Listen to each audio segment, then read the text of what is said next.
Kabataan, yun, magandang araw sa inyo lahat o magandang gabi saan man sulok ng mundo, sa ibang bansa o mga OFW mga OFW sa iba't ibang bansa yon. Gusto po kayo at sa Pilipinas. So, may reaction video po ako dito sa rally ngayon na nangyayari. Talagang sinisigaw nila ay Inday Sara Duterte at Duterte. So, yun mga kabatang, talagang nakikita na natin ang galit ng taong bayan. Talagang malapit-lapit na itong people power na ito. Talagang pagkaganito ng ganito ang ating pamumuno ng BBM administration ito. Kitang-kita naman sa nangyayari ngayon. Talagang ginugurgur si Inday Sara Duterte.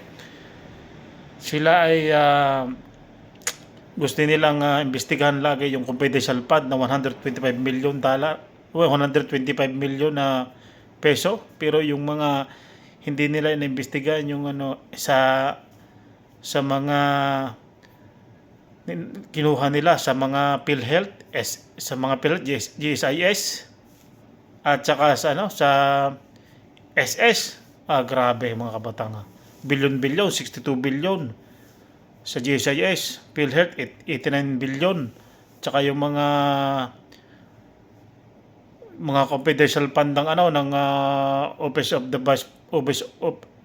the President. Grabe mga batang. Hindi malaman ko siya napapunta, kaya wala namang proyekto itong ating BBM administration. At ang parang itong nangyayari sa atin itong mga kabatang, yung parang bilihan na ng mga boto ito, yung kasi inilaan yung budget diyan sa tupad, akap. Grabe mga kabatang. Naubos din sa ayuda. Parang ayuda na yan eh. Tapos papipirma nila kung sino. Marami yung mailista dyan sa akap at saka mga tupad na yan. Yan eh sa mga barangay, makikita nyo mga kabatang, sa daming ganyan. Ngayon lang yan, at iniimbestigahan nyo yata sa Senado ngayon mga kabatang. So panoorin po natin itong rally sa EDSA na sinisigaw ay Duterte at Marcos resign. So yun, panoorin po natin.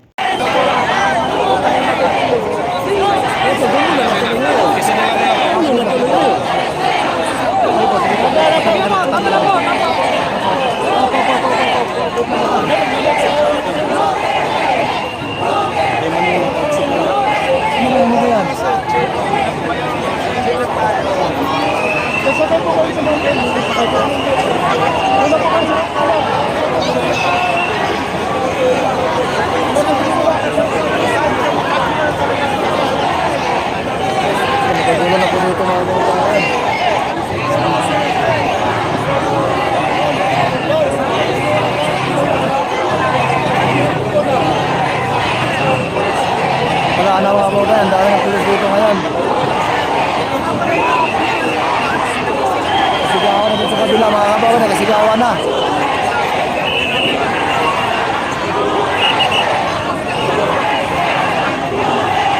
Kasigawan na dito, ang dami ng pulis dito.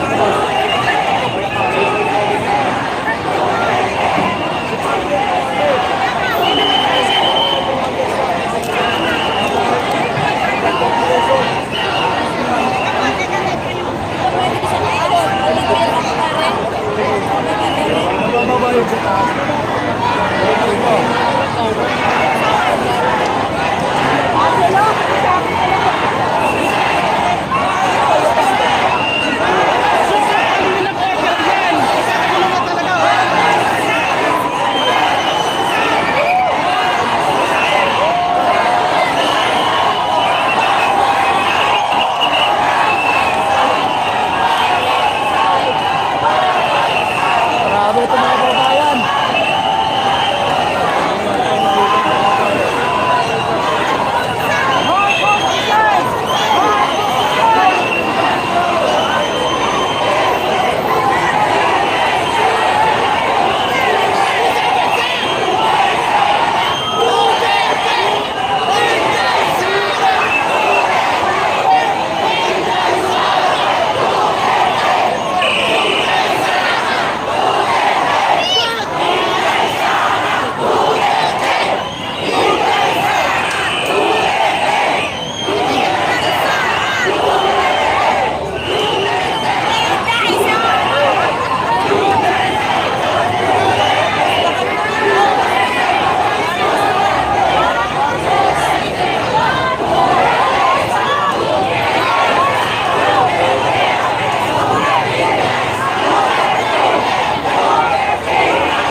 kababayan.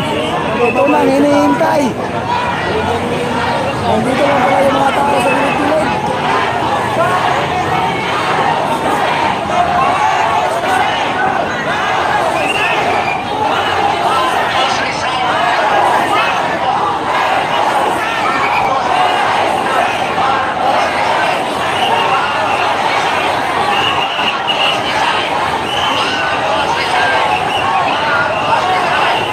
Grabe ito mga kababayan.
Grabe na ito mga kababayan.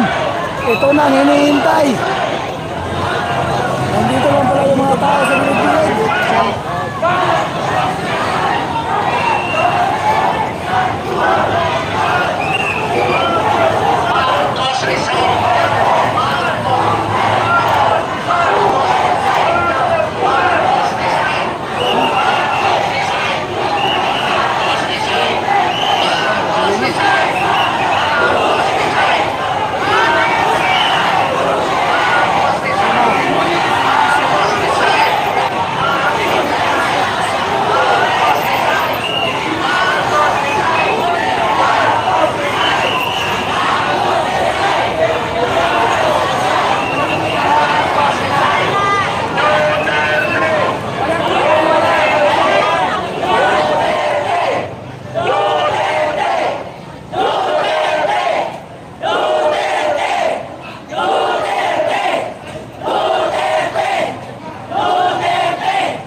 Hello mga kababayan! Nakikinig niyo ba ako? Kami, nagkausap-usap kami. Si Father, yan si Father na rector ng EDSA Strike. Ang sabi niya, payag siya na yung mga kababayan natin magdadasal sa loob ng simbahan. Pero, yung sinabi niya, tutol lang pala.